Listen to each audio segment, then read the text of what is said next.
Hello everybody, I hope all of you are doing good. I am Deepika from Learno Hub, एक ऐसा free learning platform जहां पर आप पढ़ सकते हो physics, chemistry, maths, biology and SST absolutely for free only at learnohub.com।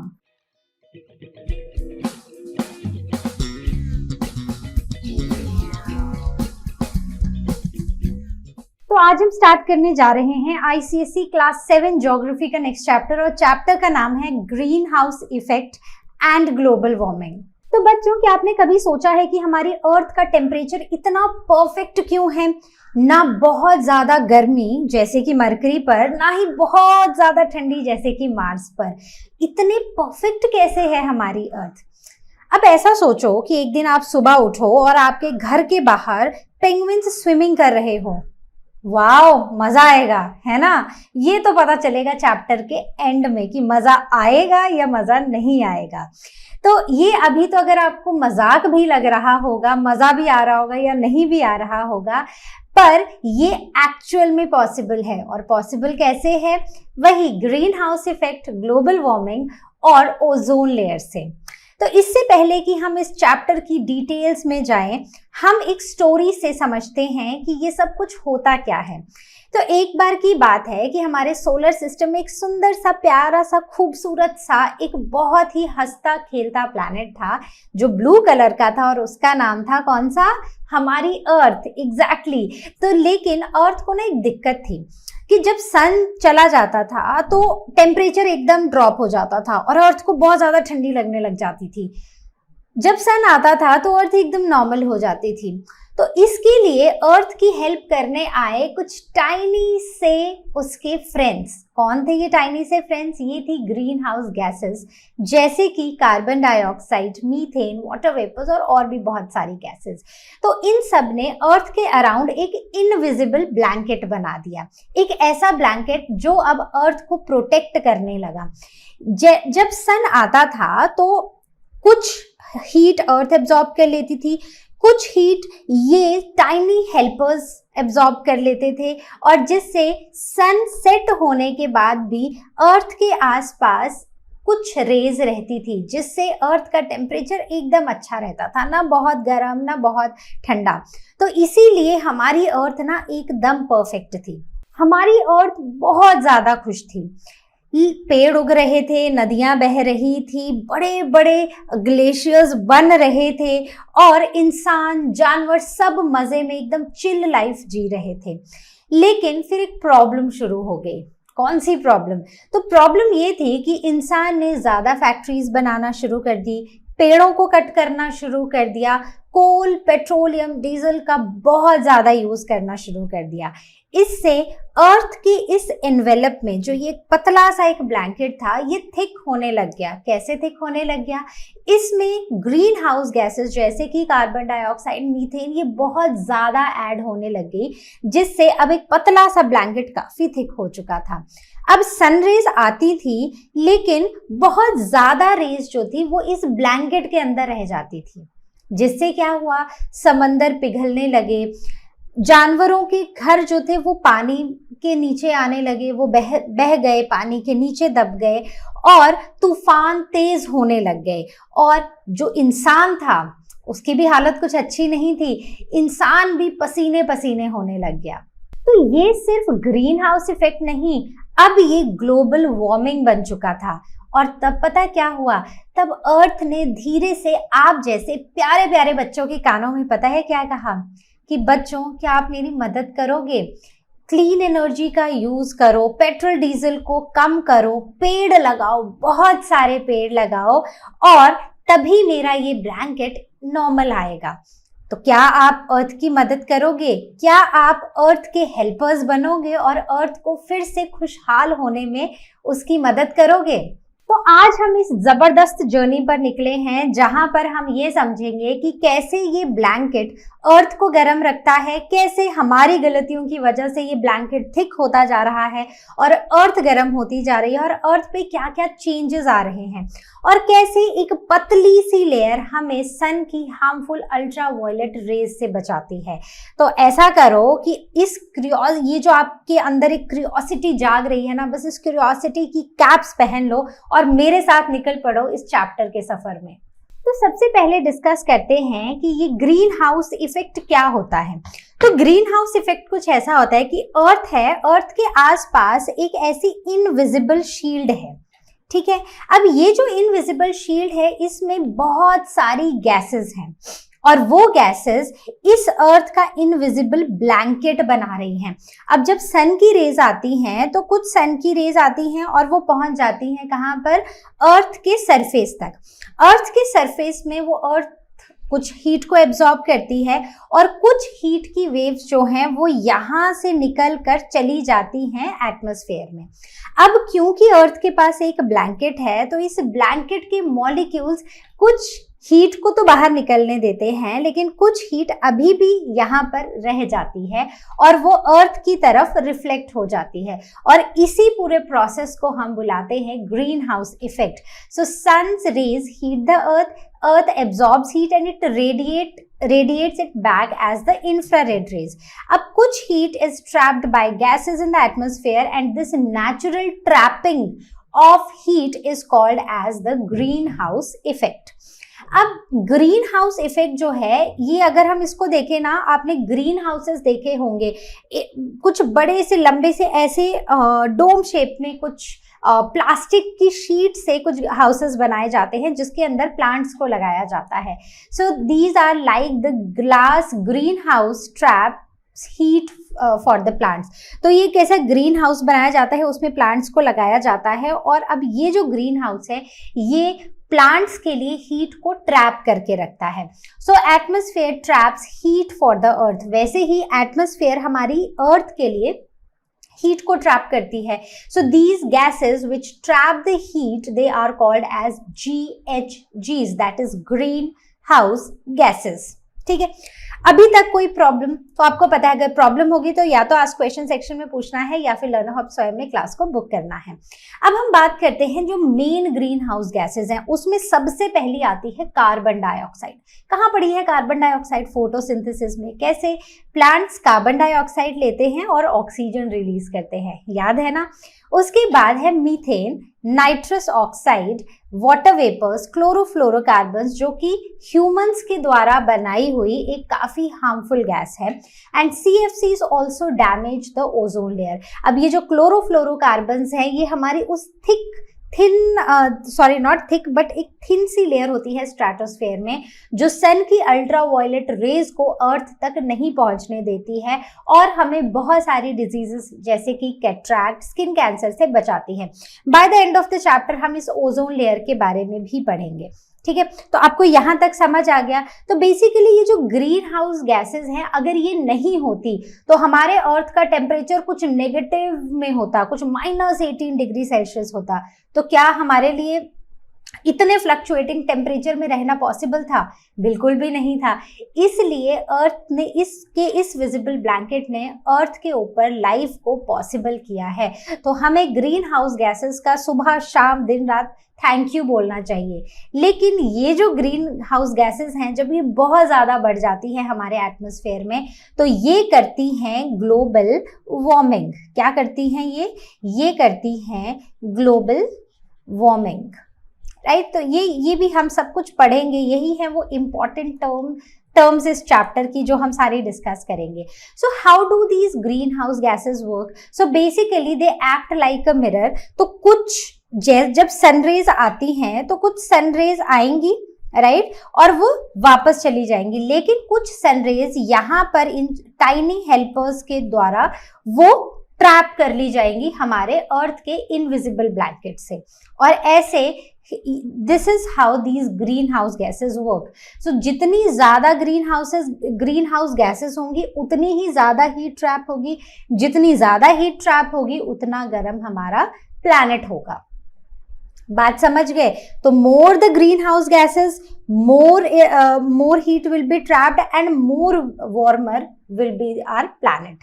Now what are the causes of the increase of greenhouse gases? मतलब ये जो greenhouse gases है ना ये एक्चुअली बढ़ क्यों रही है? क्योंकि हम डेली लाइफ में ये वर्ड बहुत ज्यादा सुनते हैं कि ग्लोबल वार्मिंग हो रही है, ग्लेशियर्स मेल्ट हो रहे हैं, राइट, सी लेवल बढ़ रहा है।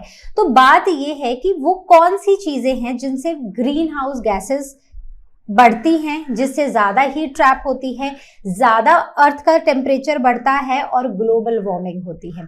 तो यहाँ पर कुछ पॉइंट्स हैं, जैसे कि इंडस्ट्रियल ग्रोथ। अब क्या हो रहा है कि हमारा जैसे जैसे इंसान तरक्की कर रहा है, इंडस्ट्रियलाइजेशन हो रही है, लोग बहुत सारी इंडस्ट्रीज लगा रहे हैं, that is what is industrial growth. तो जितनी ज्यादा इंडस्ट्रीज होंगी उतना ज्यादा पॉल्यूशन होगा, जितना ज्यादा पॉल्यूशन होगा उतनी ही ग्रीन हाउस गैसेस इंक्रीज होंगी। करेक्ट। डिफॉरेस्टेशन मतलब पेड़ों का काटना। तो जब हम पेड़ों को काटेंगे तो कार्बन डाइऑक्साइड फिक्सेशन नहीं होगा, मतलब प्लांट्स ही नहीं होंगे कार्बन डाइऑक्साइड लेने को, और ये कार्बन डाइऑक्साइड हवा में घूमती रहेगी, एटमॉस्फेयर में रहेगी, जिससे ग्रीन हाउस गैसेस और बढ़ेंगी। Then air pollution from factories. तो ये जो फैक्ट्रीज से धुआं निकलता है, इससे पॉल्यूशन होता है और जिससे ग्रीन हाउस गैसेस बढ़ती हैं। देन नेचुरल डिजास्टर्स, जैसे कि floods, volcanoes, earthquake, smoke, dust. So there are so many gases which are released during this process. Dust होगा, smoke होगा, pollution होगा और again green house gases बढ़ेंगी. Then methane from large scale cattle rearing. तो ये जो cattle rearing होता है, so cattles they produce methane. So methane को अगर हम chemistry में इसका formula देखें, it is CH4. तो ये जो CH4 है ये बढ़ेगा and it is also one of the main greenhouse gas, right? Then urbanization which is called the expansion of cities. ये पूरा चैप्टर आप क्लास 8 में पढ़ोगे। तो अर्बनाइजेशन से क्या होता है कि हम क्या कर रहे हैं, सिटीज बढ़ रही हैं।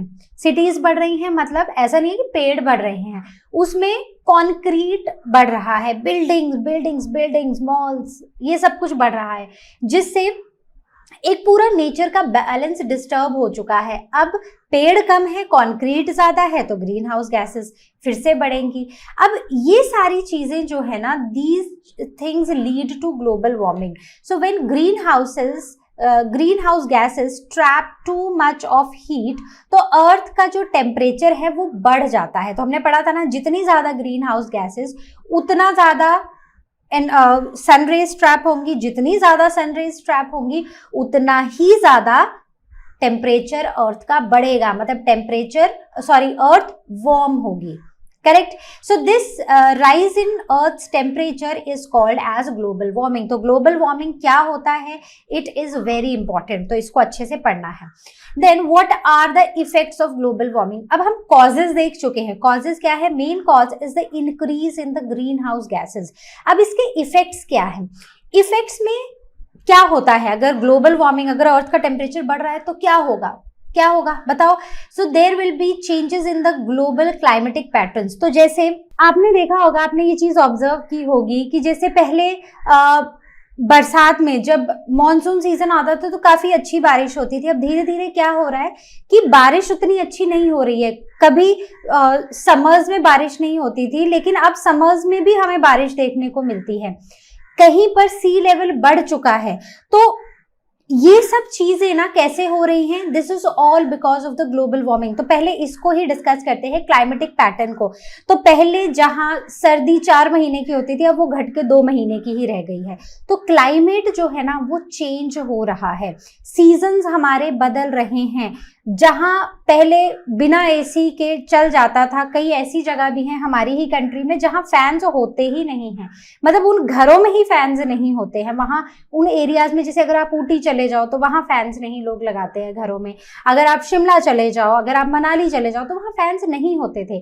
लेकिन अब जैसे जैसे टेम्परेचर चेंज हो रहा है, जैसे जैसे ग्लोबल वार्मिंग हो रही है, अब यहाँ के क्लाइमेट भी बदलने लग चुके हैं। अब लोग वहां पर एसी लगाना शुरू कर चुके हैं, right? So there is change in the climatic patterns, then there is a rise in the sea level. अब क्योंकि टेम्परेचर बढ़ रहा है, ग्लेशियर्स मेल्ट हो रहे हैं, पानी कहाँ जाएगा, सी में जाएगा, ओशंस में जाएगा। इसकी वजह से ये जो सी लेवल है अब ये बढ़ चुका है। जहां हम पहले लैंड देखते थे अब वहीं पर पानी आ चुका है पूरा, राइट? तो अगर आप किसी भी कोस्टल एरिया का, अगर आप 100 साल पुरानी फोटो देखो और फिर रीसेंट देखो तो आप देखोगे कि पहले ना बीच काफी लंबा हुआ करता था, लेकिन अब धीरे धीरे बीच का जो एरिया है वो कम हो चुका है, पानी काफी ज्यादा ह्यूमन सेटलमेंट की तरफ आ चुका है। देन मेल्टिंग ग्लेशियर्स, अब क्योंकि टेम्परेचर बढ़ेगा तो ग्लेशियर्स तो मेल्ट करेंगे। देन एक्सट्रीम वेदर्स जैसे कि फ्लड्स, ड्रॉट एंड स्टॉर्म्स, तो वेदर भी काफी एक्सट्रीम हो गया, जैसे हम रिसेंटली ही देख रहे हैं कितना तूफान आता है, राइट, कितनी डिस्ट्रक्शन हो रही है। अभी रिसेंटली ही हम देख रहे थे इंडिया में ही बहुत ज्यादा तूफान आ रहा था, काफी सारी प्रिडिक्शंस थी, राइट, पानी भर जा रहा है सड़कों पे। सो these all are the results of the global warming, these all are the effects of the global warming. So there is a threat to plants, क्योंकि प्लांट्स कहाँ जाएंगे, बारिश आएगी, तूफान आएंगे, वो उखड़ के गिर जाएंगे, तो प्लांट्स के ऊपर थ्रेट है। एनिमल्स के ऊपर थ्रेट है, एनिमल्स को अपना घर छोड़ना पड़ रहा है क्योंकि वहां पर पानी भर जा रहा है। देन टॉकिंग अबाउट ह्यूमंस, तो ह्यूमंस के ऊपर भी, लाइफ के ऊपर थ्रेट है ही। नाउ फ्यूचर प्रिडिक्शंस, तो साइंटिस्ट का ये मानना है कि अगर जिस पेस पर अभी ग्लोबल वार्मिंग हो रही है, बाय 2030 जो एवरेज ग्लोबल राइज है टेम्परेचर का, वो 1.5 डिग्री सेल्सियस से 4.5 हो जाएगा। आप समझ रहे हो, 3 डिग्री बढ़ जाएगा। इसका मतलब ये है कि हर एक छोटी चीज जो आज हम कर रहे हैं उसके ऊपर हमें चेक लगाना पड़ेगा, हमें सोचना पड़ेगा कि क्या इस काम से हमारे अर्थ पर ग्लोबल वार्मिंग तो नहीं हो रही है। So even a small change can create major climatic disruptions. तो अब तो मतलब हम उस स्टेज पर खड़े हैं कि हम एक भी पेड़ काटना अफोर्ड नहीं कर सकते हैं, राइट। हमें अपने अर्थ को बचाना है, हमें इस क्लाइमेट को बचाना है, तो इसलिए हमें हर एक मूव बहुत सोच समझ के लेना होगा। Now what are the causes of global warming, तो ग्लोबल वार्मिंग के कॉजेज क्या है, वही बर्निंग ऑफ फॉसिल फ्यूल, जैसे कि कोल का जलना, पेट्रोल का जलना, नेचुरल गैसेस का जलना, इनसे ग्रीन हाउस गैसेस बढ़ती हैं। देन फैक्ट्रीज बेल्चिंग स्मोक, तो ये जो फैक्ट्रीज हैं, फैक्ट्री से निकलता हुआ धुआं भी ग्लोबल वार्मिंग करता है। Then airplanes flying in the sky, तो जो एयरप्लेन्स फ्लाई करते हैं इनसे भी पॉल्यूशन होता है। देन फॉरेस्ट फायर्स से भी पॉल्यूशन होता है। Destruction of forest for farming and industries, तो जो हम पेड़ों को काट रहे हैं, वहां पर हाईवेज बना रहे हैं, वहां पर फार्मिंग कर रहे हैं या इंडस्ट्रीज बना रहे हैं, इससे भी ग्लोबल वार्मिंग होता है। क्यों, पेड़ कट गए, कार्बन डाइऑक्साइड फिक्स ही नहीं होगी, तो ये मॉलिक्यूल्स हमारे आसपास घूमते रहेंगे, सन की रेज आएंगी, वो यहीं पर ट्रैप होके रह जाएंगी और हमारे अर्थ का टेम्परेचर बढ़ जाएगा। So a quick recap on the natural greenhouse effect and global warming, तो ये जो नेचुरल ग्रीन हाउस इफेक्ट होता है ना, बेसिकली ये हमारी अर्थ को वार्म और एकदम ऐसे ना रहने लायक रखता है, लेकिन ग्लोबल वार्मिंग एक्सेस हीट को ट्रैप करके हमारी अर्थ में हमारा रहना, प्लांट्स का रहना, एनिमल्स का रहना मुश्किल कर रहा है। Then there is a balanced ecosystem, जब एक नेचुरल ग्रीन हाउस इफेक्ट होता है, लेकिन ग्लोबल वार्मिंग कैसे हो रहा है, it is all disrupted by the human activities, जैसे कि अभी हमने डिस्कस किया, एरोप्लेन्स का उड़ना, फैक्ट्रीज का लगना, पेड़ों का कटना, ये सब रीजंस है और this is all because of the human greed, right. Now greenhouse effect, अगर हमें इस अर्थ पे रहना है तो ये जो एक नेचुरल ग्रीन हाउस इफेक्ट है ना, ये हमारे लिए इंपॉर्टेंट है, ताकि जब सूरज जाए तो भी एक रहने लायक टेम्परेचर बना रहे, जब सूरज आए तो भी धूप आए और जो एक्सेस हीट है वो बाहर निकल जाए, बस जितनी चाहिए उतनी रहे। तो ये हमारे लिए एक बैलेंस सिस्टम का होना हमारी लाइफ के लिए बहुत एसेंशियल है। लेकिन ग्लोबल वार्मिंग क्लाइमेट चेंज कर रही है, जो इंसानों का, प्लांट्स का और एनिमल्स का इस धरती पर रहना मुश्किल करने वाली है। आने वाले समय और भी मुश्किल होने वाले हैं। Then what can we do, बताओ। अब क्योंकि हमने शुरू में ही अर्थ को प्रॉमिस किया था कि हम आपकी हेल्प करेंगे, किया था ना, आपने भी किया था ना, तो बस अब मुझे बताओ कि क्या कर सकते हैं। क्या आपको पता है क्या कर सकते हैं? बहुत सिंपल सी चीजें हैं, जैसे अगर आप घर में एक रूम में नहीं बैठे हो या फिर आप हो और आपका कोई भाई बहन है, आप दोनों पढ़ रहे हो, तो शांति से एक कमरे में बैठ के पढ़ लो। अलग अलग कमरे में फैन या एसी लगाने से बेटर है या लाइट्स ऑन करने से बेटर है कि आप एक जगह बैठो और एक ही जगह का फ्यूल यूज हो, मतलब एक ही जगह इलेक्ट्रिसिटी यूज हो। सो save electricity.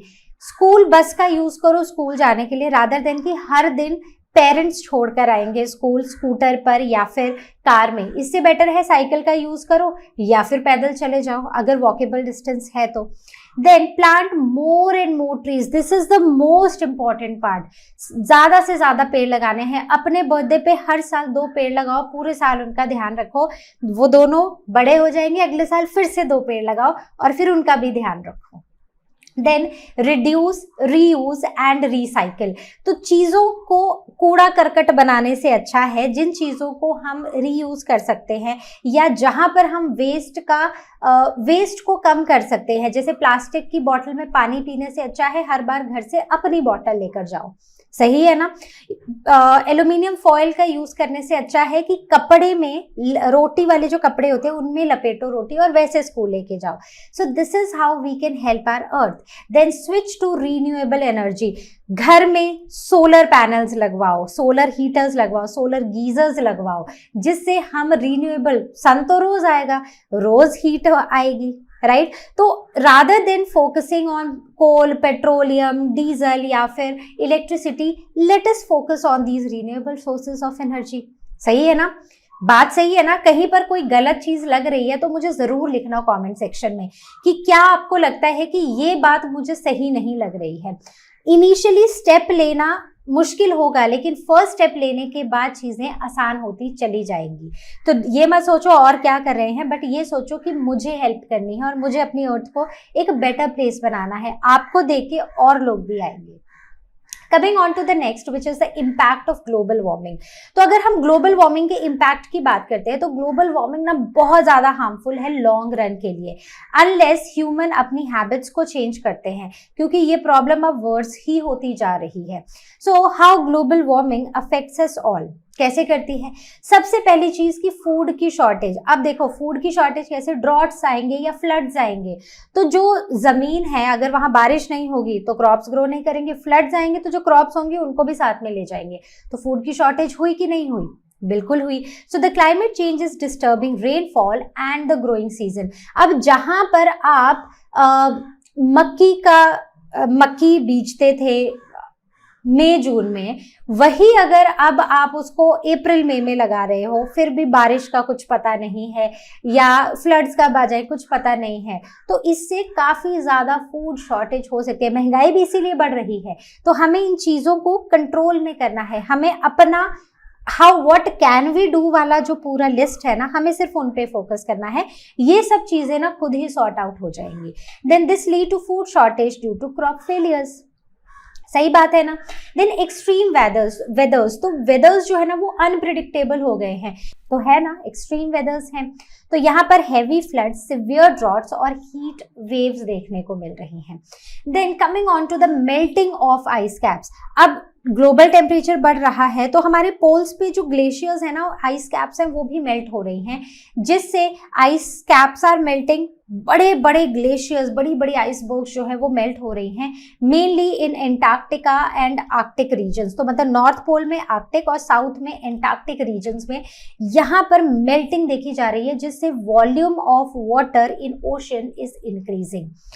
Now since there is melting of ice caps, so there is rise in sea level। तो melting of ice caps की वजह से ज्यादा ओशन में पानी है, sea levels बढ़ रहे हैं and there is threat to low lying countries। तो वो कंट्रीज जो sea level पे आती हैं जैसे कि बांग्लादेश, थाईलैंड, मलेशिया और यूएसए में फ्लोरिडा या लुजियाना, यहाँ पर इन सब जगहों का डूबने का खतरा बहुत ज्यादा बढ़ चुका है। Now there is a threat to wild life as well, क्योंकि उनका जो फॉरेस्ट है तो एनिमल्स क्या है, they are losing their habitat, उनको रहने की जो जगह है वो डूब चुकी है। So deforestation is leading to climate change and this will lead to the extinction risk. तो इन सब एनिमल्स का एक्सटिंक्ट होने का रिस्क और भी ज्यादा बढ़ चुका है, क्योंकि डिफॉरेस्टेशन हो रही है, हम पेड़ों को काटे ही जा रहे हैं। ठीक है, अब आते हैं कुछ और नेचुरल डिजास्टर्स हो रहे हैं, जैसे कि hurricanes, tornadoes, sudden floods, heat waves, wildfires. तो वाइल्ड फायर्स भी ना बहुत ज्यादा एक बड़ा कॉज है, क्योंकि हम जंगल के जंगल जला रहे हैं, जिससे एक तो एनिमल्स का हैबिटेट खत्म हो रहा है, दूसरे पेड़ जल रहे हैं, कार्बन डाइऑक्साइड फिक्स नहीं हो रही है और बहुत ज्यादा गर्मी बढ़ रही है। सो डिजर्टिफिकेशन विच मीन्स कि जो पहले फर्टाइल लैंड हुआ करती थी, अब वो डेजर्ट्स बन चुके हैं। डेजर्ट मतलब सूखा, रेगिस्तान, पानी ही नहीं है, क्रॉप्स कहाँ से ग्रो करेंगी। आप समझ रहे हो कि ये प्रॉब्लम कितनी ज्यादा डीप है। तो start taking steps from today only, ठीक है। Start saving electricity. अब घर में किसी का बर्थडे है, पेड़ लगाना शुरू कर दो, एंड इट्स योर रिस्पॉन्सिबिलिटी। जैसे आपके मम्मी पापा आपका ध्यान रखते हैं ना, आप उनके बच्चे हो, आप पेड़ लगाओगे, वो पेड़ आपके बच्चे हैं, तो आपको उनका ध्यान रखना है, ठीक है। Then change in the ocean currents. So ocean के currents they are also changing and it may affect Europe and Asia, और ये change कर सकते हैं पूरा जो क्लाइमेट का जो पूरा पैटर्न है ना, उसको पूरी की पूरी तरह परमानेंटली डिस्टर्ब कर सकते हैं। So this problem is quite serious. अब एक छोटी सी चीज बताती हूँ कि ओशियन करंट्स कैसे चेंज हो रहे हैं। हमें पता है कि गर्म हवा हल्की होती है, वो ऊपर जाती है, राइट। ठंडी हवा जो होती है वो नीचे रहती है, राइट। अब इसी mixing of warm and cold currents की वजह से ना ओशियन करंट्स बनते हैं। ये काफी डीप कॉन्सेप्ट है, अभी इतना ज्यादा डिस्कस नहीं करेंगे। तो इसकी वजह से ना ओशियन करंट्स बनते हैं। अब क्या हो रहा है, वहां आइस कैप्स मेल्ट हो रही है, सारा ठंडा पानी है, वो ओशियन करंट्स ही नहीं बन पा रहे हैं, जिसकी वजह से काफी प्रॉब्लम्स हम देख रहे हैं, काफी प्रॉब्लम्स हो सकती हैं in future also in the ocean currents. Now the question is how can we reduce the global warming. तो कैसे करेंगे? कुछ इको फ्रेंडली कंस्ट्रक्शंस, मतलब जो कंस्ट्रक्शंस है वो बैम्बू या रिसाइकल्ड मेटल या ऑर्गेनिक पेंट्स का यूज करेंगे। ग्रीन बिल्डिंग्स बनाएंगे जिससे एनर्जी सेव होगी। दूसरा, रीन्यूएबल एनर्जी सोर्स का यूज करेंगे, जैसे solar energy for heating, lighting homes and offices. तो आपने देखा होगा एक इनिशिएटिव तो ऑलरेडी स्टार्ट हो चुका है, जहां पर सोलर लाइट्स लग रही हैं स्ट्रीट्स में या फिर जो हाईवेज हैं उनमें। तो ये काफी अच्छा इनिशिएटिव है। अगर हम पर्सनली लेकर अपने घर में भी सेम चीज करें तो ये हमारे लिए काफी अच्छा होगा। देन क्लीन एनर्जी सोर्सेज, जिससे कि लेस पॉल्यूशन होगा, पॉल्यूशन कम होगा तो ग्रीन हाउस गैसेस कम प्रोड्यूस होंगी, ग्रीन हाउस गैसेस कम प्रोड्यूस होंगी तो हमारी अर्थ हैप्पी, हेल्दी और थिन ब्लैंकेट के साथ खुश रहेगी। Then use of the clean fuel, जैसे कि सीएनजी एंड अनलेडेड पेट्रोल का यूज करना व्हीकल्स में। Less harmful gases are released into the atmosphere. Now what we can adopt, so there are environmental friendly daily habits, जैसे कि public transport का use करो, carpool करके, वॉक करके या फिर साइकिलिंग करके जाओ। Use of energy efficient appliances, replace bulbs with CFL and LEDs। तो क्या आप ये जानते हो कि 2017 में एक आइसबर्ग जिसे A68 बुलाया गया था, it broke of in Antarctica, ठीक है। एंटार्क्टिका में लेसेस शेल्फ में वो पूरा ब्रेक हो गया। और क्या आप जानते हो इसका वेट क्या था? इसका वेट था कुछ 1 ट्रिलियन टन्स। तो सोचो ये ब्रेक हुआ, ये कहाँ गया होगा? पानी में ही आया होगा। So the size was 5800 square kilometres, जिसका मतलब कि वो न्यूयॉर्क सिटी से 7 टाइम्स बड़ा, इतना बड़ा आइसबर्ग टूटा था एंटार्क्टिका में। So scientist may have to now redraw the Antarctica's map. तो इसके टूटने की वजह से, ये इतना बड़ा था, न्यूयॉर्क सिटी से 7 टाइम्स बड़ा था, तो इसके टूटने से, क्योंकि एंटार्क्टिका क्या है, वहां पर तो कोई नहीं रहता है, राइट, हमने पढ़ा है। तो वहां पर क्या है, वहां पर सिर्फ लोग जाते हैं, अपनी रिसर्च करते हैं, साइंटिस्ट जाते हैं, रिसर्च करते हैं और वापस आ जाते हैं। वहां पर कोई परमानेंट ह्यूमन सेटलमेंट्स नहीं है। तो वहां पर इतना बड़ा आइसबर्ग टूटने का मतलब है कि वहां के मैप को फिर से ड्रॉ करना पड़ेगा साइंटिस्ट को। Now talking about that thin layer which is very much helpful to us, जो हमें सन की हार्मफुल अल्ट्रावायलेट रेस से बचा रही है, और वो है ओजोन लेयर, जो हमारी एक प्रोटेक्टिव शील्ड है।